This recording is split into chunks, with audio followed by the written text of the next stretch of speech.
तो हम पहुंच चुके हैं final 8 the quarter finals of the world cup and we have some fascinating games. Many storylines are involved. The first one, France versus Morocco, the rematch of the 2022 World Cup semi-final.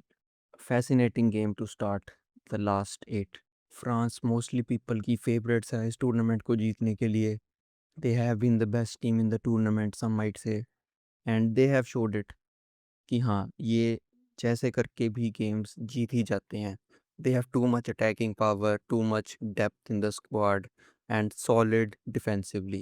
The overall solid team, perfectly World Cup specialist team, वो बोल सकते हैं. They have been in the finals last 2 seasons और इस season भी they are the favorites to lift it again. Morocco की बात करें तो very good till now. They haven't lost a game. They are solid defensively, tactically too, and are very difficult to break. वो हमने देखा है. They have also defeated Netherlands and Canada के against उनको ज़्यादा कोई दिक्कत नहीं हुई. But this game will test them, and I think they will do good against France. Their setup is perfect. Coach उनका बहुत बढ़िया है. They will frustrate France. और उस frustration को if they carry on till 70 plus minutes और score Tide रहा है या फिर 0-0 है, then Morocco will gain confidence and have an edge over France. Main उनका अगर देखें scenario, best scenario for Morocco कि वो काउंटर्स पे खेलें. They will sit tight, they will defend deep and hope कि वो गेम क्लोज रखें and hit them on the counters. Counters में on the wings they can target Digne, Kounde. ये France की सबसे बड़ी वीकनेस है इस टूर्नामेंट में. They are full backs. Kounde को टारगेट कर सकते हैं, डीनिए को टारगेट कर सकते हैं और Hakimi and Mazraoui. We know they are solid attacking वी और defensively both they are solid. तो दे विल होप कि हम फ्रस्ट्रेट करें फ्रांस को. और फ्रांस का मेन क्रिएटर एम्बाप्पे गोल तो मारता है, but the assist provider, the main assist provider Olise, this guy, I think अगर आप फ्रांस को रोकना चाहते हो, you have to shut him down. The form he is in, he is been sensational. पिछली गेम में पैराग्वे अगेंस्ट फ्रांस स्ट्रगल्ड क्योंकि उन्होंने उनका क्रिएटर ही रोक लिया था. ओली से रुका पड़ा था तो they had to regent on individual brilliance. और वो डुए ने आके गेम चेंज की, पेनल्टी मिली. That was the sole goal France scored. और ये game, that will be a tougher game. Paraguay एक टीम थी जो डीप तो बैठी थी, but they did not possess attacking fire power. Morocco, on the other hand, they can defend well and they can counter attack better, way better than Paraguay. Also, Saibari, he's not fit enough to play the game. वो बहुत बड़ी जिम्मेदारी होगी रहीमी के ऊपर goal scoring की. Saibari would have been a great addition for Morocco. Final verdict देखें तो I think it will be a close game and maybe just एक गोल की गेम है ये. जिस टीम ने भी फर्स्ट गोल मारा, 80% 90% they are gonna win the game. If France scores first, I think they will be clearly winning the game. Morocco ने अगर गोल मारा तो they will have the firepower to resist the attack. तो first goal की game है. First goal I think will win the game, and I would go the first goal with France off the bench हो सकता है, या फिर some individual brilliance by some player, Mbappe, Dembele or any winger. मेरे हिसाब से France will likely go through about 55-60%. I think France will do the job. Then अगली game हमारे पास है Spain versus Belgium. Belgium, they did a really good job against USA and Spain too against Portugal. तो इस game की अगर बात करें तो Spain, they are really well set up, they are in form. Their defense has been solid too. 0 goals conceded अब तक. तो Spain have the momentum, they have the edge. और on the other hand, Belgium, they did the job against Senegal too. Last moments में इन्होंने game change की. और against USA, they were dominant. USA were a shell of a team जो हमने पहले group stages में देखी. स्पेन की बात करें तो their midfield is their biggest plus point. Rodri, Pedri, they are just another level. हर गेम में जाएंगे, वो डिक्टेट करेंगे टेम्पो, गेम का कंट्रोल वो ही रखेंगे। कोई भी मिडफील्ड ले आओ आप इनके सामने, दे विल डू द जॉब। और वो ही इन्फ्लुएंस होगा स्पेन का इस गेम में। They will have the more possession, they will keep the ball, they will create chances. Chances creation में there is no doubt Spain will create more. उनकी दिक्कत ये हो सकती है कि क्लिनिकल अगर अटैकर्स ना रहे, that will be an issue. हमने पिछली गेम में भी देखा Portugal against, their attack was not clinical enough. Chances तो बहुत बने थे, but they had to regent for Mikel Merino's late time winner. Oyarzabal, Baena, they have to step up, and Yamal too. Yamal is not looking fully fit, 100% नहीं दे पा रहा है वो अपना आफ्टर द इंजरी जो इसको बारसा में हुई थी। They have to step up. Oyarzabal, Olmo, Baena, they have to do the job. बाकी डिफेंस में देखें तो I think Spain have done fantastic job. वो बॉल रिकवरी इतनी उनकी बढ़िया है कि द अटैक ओपोनेंट वो उतना क्रिएट ही नहीं कर पाती।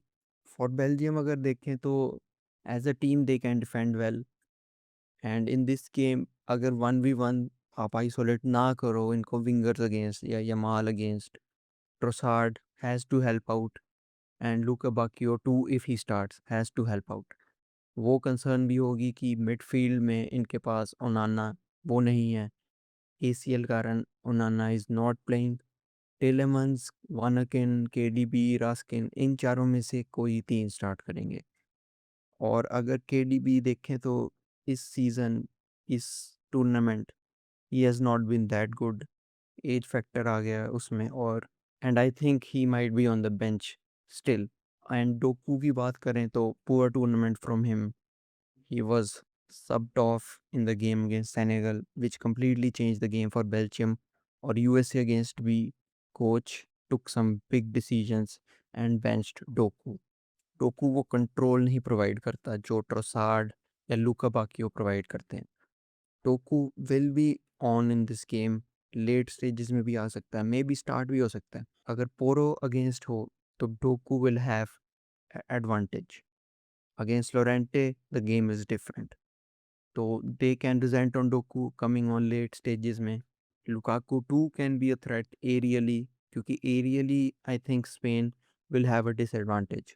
और एक बात हो सकती है कि their full backs, Spain's full backs, they will help them a lot in attack, क्योंकि वो टारगेट करेंगे बेल्जियम के फुल बैक्स को। और हमने देखा है Belgium defensively are a weaker team, specially the full backs. They have to step up their game, क्योंकि वो एक तरह से डील कर रहे होंगे against Baena, against overlapping Cucurella, Jamal, and overlapping Lorente or Poro, whichever the player is. वो defensively Belgium have to be on top of their game. That resistance, they need to provide that. और without Onana, defensively भी इनकी midfield थोड़ी down होगी उस कारण। टीलेमंस पीछे खेले या रास्किन खेले, जो भी खेले, they have to step up their game. Tielemans हमने देखा है वो ट्रैक बैक उतना एफिशिएंटली नहीं कर पाता। Attacking wise, creation wise, control wise he is really good, but defensively in that midfield position he will suffer. तो मे बी वानकेन खेले पीछे, टेलेमंस आगे खेले, तो वो देखना होगा कि कौन सी मिडफील्ड बेल्जियम खिलाए। ओवरऑल आई स्टिल थिंक कि Spain, they are technically far more superior than Belgium. They will create chances, and I think they will be more clinical in this game than they were against Portugal. For me, I think Spain are favorites to win this game, and Belgium का world cup यहीं and होता है। फिर हमारे पास है the world champions Argentina, the number one team against Switzerland. अगर कोई world cup से पहले बोले ये गेम के बारे में तो they would say that Argentina are clear favourites, but no. पिछली गेम में हमने देखा, और उससे पहले भी I talked about this thing, कि अर्जेंटीना की team, they are ageing, their players have lost their legs, specially in the midfield. De Paul हो गया, मैकालिस्टर हो गया। You can not expect these performances जो इन्होंने पिछले वर्ल्ड कप में की थी इस बार। तो many many things have changed in this Argentina team, but still they did the job against Egypt, जो कि one sided होनी चाहिए थी game, and this game will not be a different than that game. Switzerland much more defensively better than Egypt. They have experience players like Zaka, Rodriguez, Akanji, ये अब veterans हो चुके हैं। और स्विट्ज़रलैंड ने भी कोलंबिया को नॉकआउट किया, which was a surprise for many. Game present किया उन्होंने 0-0 पे, और पेनल्टी शूटआउट में they did the job. They have a fantastic keeper Kobel, great shot stopper, और बढ़िया फॉर्म से आ रहा है वो डॉर्टमंड से। Argentina on the other hand, I think ये लाइनअप नहीं चल सकती। ये 4 मिडफील्डर्स जो सेटअप थे against Egypt, that backfired a lot. Wing पे कोई अटैक नहीं हो रहा था अर्जेंटीना से, एंड द सब्स्टिट्यूशंस जो हुई बाद में, that helped change the game. Main man Argentina का मेसी ही है। He still is the main man for Argentina, he is the main creator, and the country will rely again on Messi to do something. Switzerland मेन वही करेगी अपनी game plan की, they will resent, they will sit back, defend well, and they have the firepower in the attack. They have good wingers with pace. Main बात बस वही आएगी कि are they clinical enough in attack? Switzerland also should take the advantage of weak Argentina midfield. They have to step up.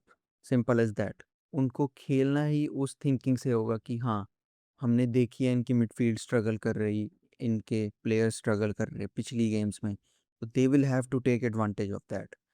वो mindset होना चाहिए Switzerland का अगर उनको कुछ करना है। अगर आप खेल ही रहे हो कि हाँ they are the world champions, they will do the job howsoever whatever it takes, तो वो माइंडसेट स्विट्ज़रलैंड को थोड़ा चेंज करना होगा। तो फाइनल वर्डिक्ट देखें तो I think much will be relied on Argentina की लाइनअप क्या है, किन प्लेयर्स के साथ खेल रही है, क्या सेटअप है, वो काफ़ी इंपॉर्टेंट होगा। I think Lautaro Martinez should start, and Thiago Alameda या फिर सिमियोने, इनको भी स्टार्ट कराना पड़ेगा। On the other hand Switzerland पिछली गेम 120 मिनट्स खेली, they will be tired because of that. पहले ही उनके पास फ्यू की प्लेयर्स मिसिंग है इंजरीज के कारण, and this game they will be tired. उसका एडवांटेज अर्जेंटीना को लेना होगा, and they can do that. हम देख सकते हैं कि कॉम्बिनेशन प्ले अर्जेंटीना का बहुत बढ़िया है, टेक्निकली दे आर सुपीरियर, और लिंक अप प्ले में I think they will be much better than Switzerland. I can see that someone doing 1-2 with Messi and he providing an assist or scoring a goal, ये हो सकता है। तो I think Argentina will do the job again, and they will reach the semifinals of the world cup. फिर हमारे पास आता है the most difficult game to predict of this quarter final, Norway versus England. दोनों टीमों की पिछली game काफ़ी tough थी। One of the games to watch Norway versus Brazil थी, and Mexico versus England. They both were tough games, but Norway and England came through and now they meet in the quarterfinals. Norway इस tournament में they have exceeded expectations. I think no one would have thought कि Norway इतनी आगे आएगी, and they will eliminate teams like Brazil in this World Cup. They have the momentum with them. They will play like they have nothing to lose, and their main man Erling Haaland, he has been sensational. अपने दम पे इसने game जिताई Norway को Brazil against, absolutely sensational. England on the other hand, exceptional performance from Bellingham against Mexico, he was the key man for them. अगर बात करें team strengths की, तो I think both teams they can defend well. और midfield अगर compare करें तो creativity थोड़ी इंग्लैंड में कम कह सकता हूँ। Odegaard is the most creative player out of the 6 players in the midfield combined. Odegaard will be a key for Norway, and England की जॉब वही होगी कि ओडेगार्ड को अगर रोकें, then you have control over Norway. Odegaard is the only one that can carry the ball forward, can provide passes to wing or to the attack. Odegaard has to be the main man. बाकी I would also like to see कि इस game में कैसे approach करेंगी both teams. पिछली game में Brazil had way less possession than Norway. Norway kept the ball more, they kept the ball more और उसमें ही नॉर्वे ने कुछ गलतियां की जिससे ब्राज़ील वर काउंटर अटैकिंग। ये दिक्कत हो सकती है नॉर्वे को। दे लॉस्ट द बॉल 3 और 4 टाइम्स जिससे परफेक्ट अटैक निकाले ब्राज़ील ने। तो England must know about that and they will try to capitalize on that.